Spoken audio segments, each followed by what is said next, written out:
I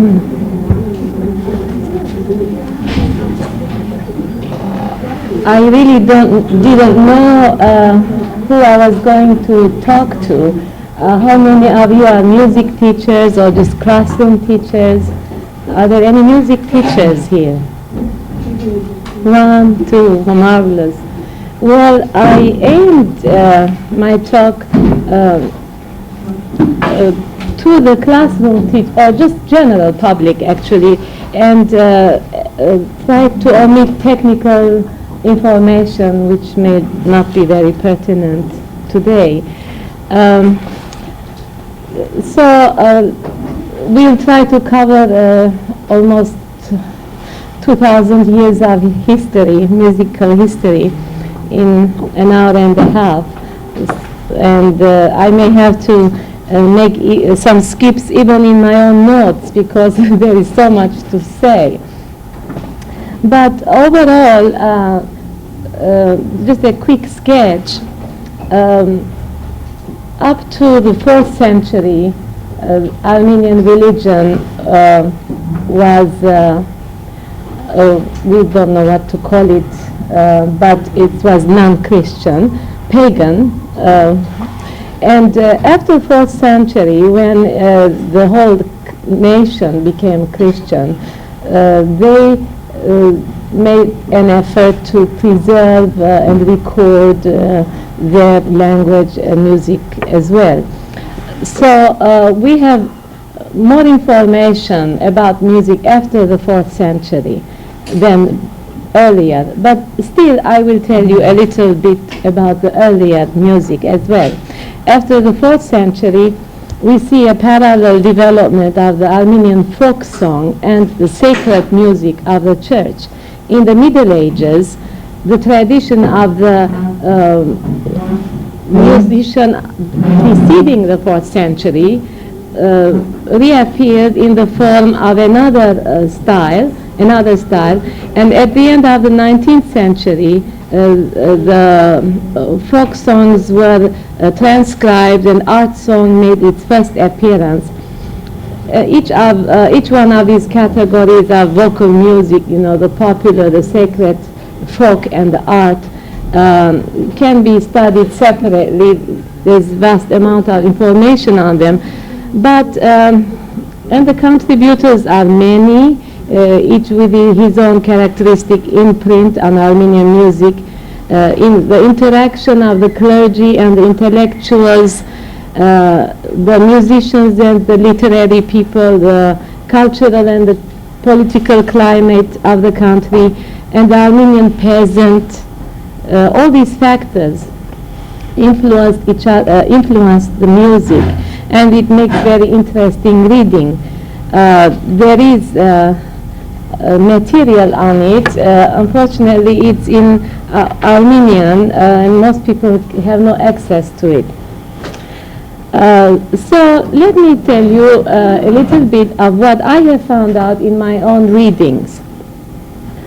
We have, before then, I like to tell you a little bit of the scene now.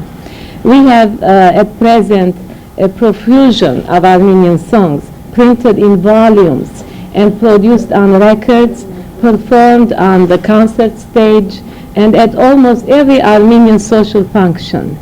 We love our music and identify with it, and we are very proud to present it to anyone who will listen, be it a concert audience or a banquet audience or a radio audience. And we are very active in participating in that music, both in the performing of it and the promoting of it. Armenians sing whenever they can. However, when we survey this scene closely, we find that what is promoted as Armenian and accepted as such is in some cases either an Eastern European tune with Armenian words, or an Armenian tune with Latin rhythm, or a more or less Armenian sounding melody with a continental or Turkish nightclub flavor. And such songs are received enthusiastically by Armenian communities, perhaps because they have learned to enjoy the music of the foreign countries in which they have lived, and the non-Armenian strains are familiar to them, coupled with the familiar language, Armenian language. It seems to satisfy their musical needs as well as their national spirit. So it's very enthusiastically received. It's heard almost exclusively now. This type of entertainment, of course, has been legitimate need.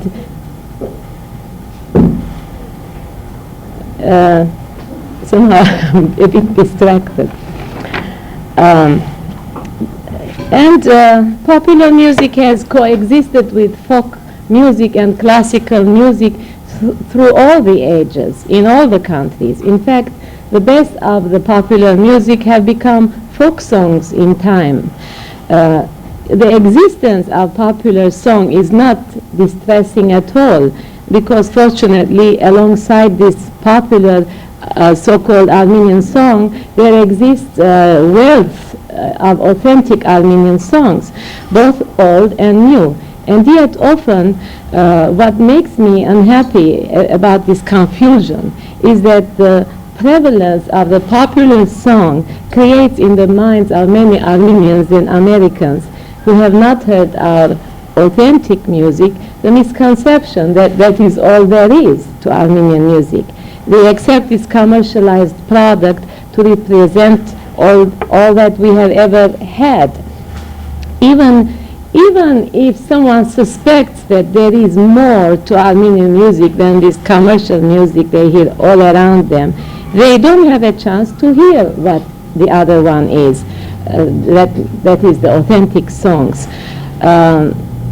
They are not presented, they are hardly ever presented, and most often when they are mixed with popular songs, two art songs, and three popular songs, and one dance tune, and one aria, and uninitiated doesn't know what he's hearing sometimes.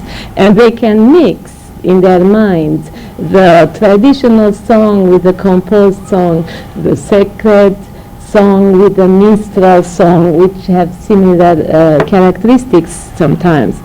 So I feel that we have the promoters of Armenian music, that is the performers as well as the listeners.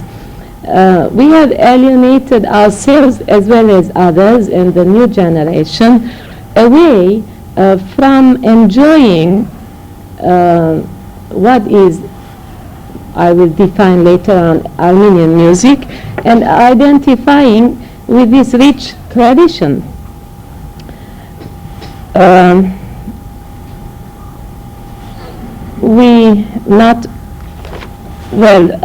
Let me just define what I mean by Armenian music, or for that matter, any national music, French, German.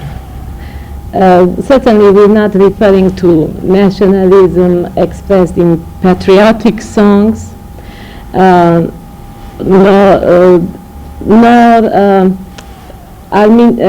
a song in the lyrics of the country, nor a song with lyrics in the language of the country, nor a composer with a certain national origin.